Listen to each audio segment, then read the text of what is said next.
I traded small caps throughout the month of March, making just over $8,000, and here's my full recap of this month.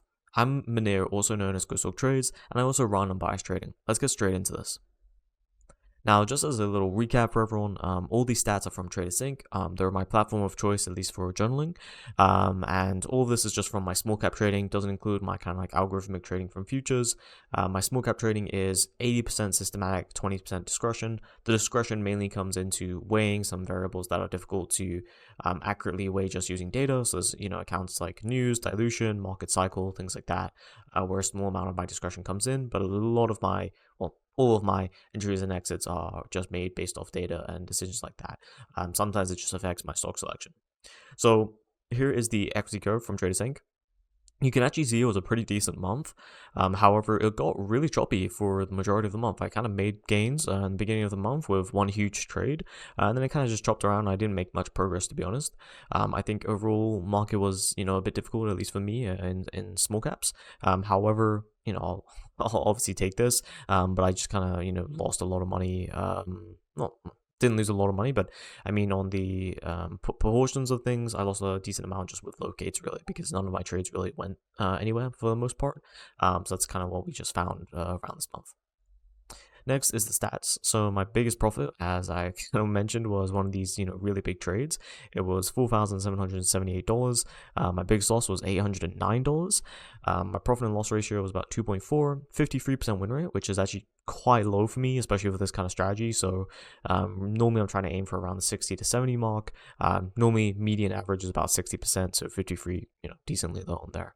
7 total winners, 6 total losers, 2 consecutive wins and 2 consecutive losses. That's pretty standard overall. And the amount of trades, I think it's definitely not the highest it's ever been, but it's basically median. This is kind of average stats. It's got the win rate, and that was the biggest thing that kind of affected the profits. To be honest, if I didn't have that biggest profit, I think I would probably be around break even or just above. So to be honest, let's get into that biggest win. I can kind of show you what that was. So it was on CERO. It just absolutely faded. I shorted it straight off the open. I can't remember exactly what price because it was really at the beginning of last month. Beginning of March, sorry. And yeah, this faded from about $10 all the way down to about $1. So it was just an insane fade. And I just captured the whole thing. Didn't really have to do much here. Just shorted the open, set my stops and range orders, and then waited until the end of the day and then took profits basically. There was barely any, bounces or anything like that even got close to VWAP, and that's normally where maybe I'd decide to cut it if it did cross above VWAP. But this was plain and simple, and it was really actually quite an easy trade, and I can remember how I felt on that day. It was just an absolute banger of a trade, to be honest. Can't really take much credit for it except just kind of playing the strategy, but was a really good trade. Next was my largest loss. Now, this is actually a trend with kind of how the rest of the month went.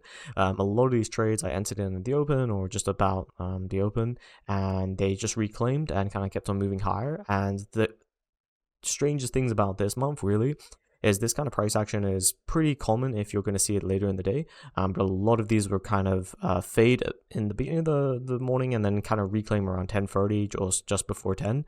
And this was quite uncommon because at least over like 5-10 years, most of these start to break previous high of day around 10:30 or 11.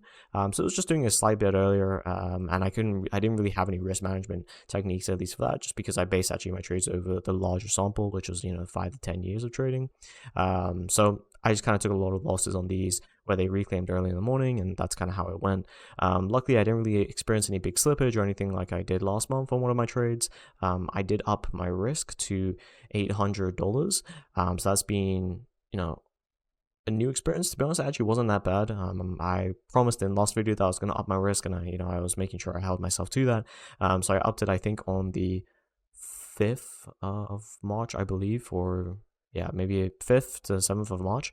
And I moved it up to $800.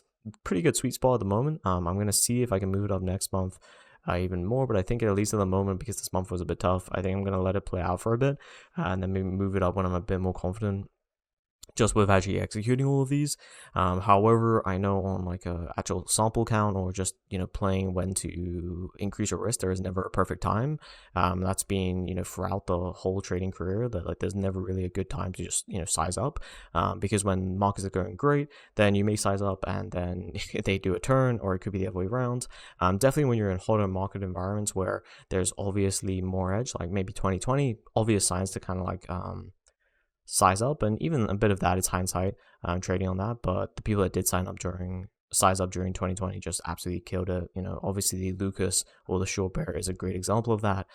He absolutely dominated 2020 and 2021, because he was confident in sizing up and risking more. And when those kind of markets come around, I'm planning to do the exact same. But at least at the moment, there's definitely no clear signs that it is a really hot market. We're getting decent gappers, but nothing even like 2020.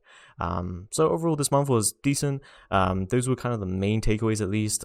Really not much new happened this month. Just kind of kept executing my strategy, and performance was pretty decent. However, we're going to see how next month goes. Hopefully we get some maybe stronger fades, but we'll see. I'll also do an algorithmic trading kind of update as well in probably 1 or 2 videos. I hope you guys trading went really well for March. Let's get it in April. Thank you for watching, and if you enjoyed it, please like and share with anyone else who might be interested.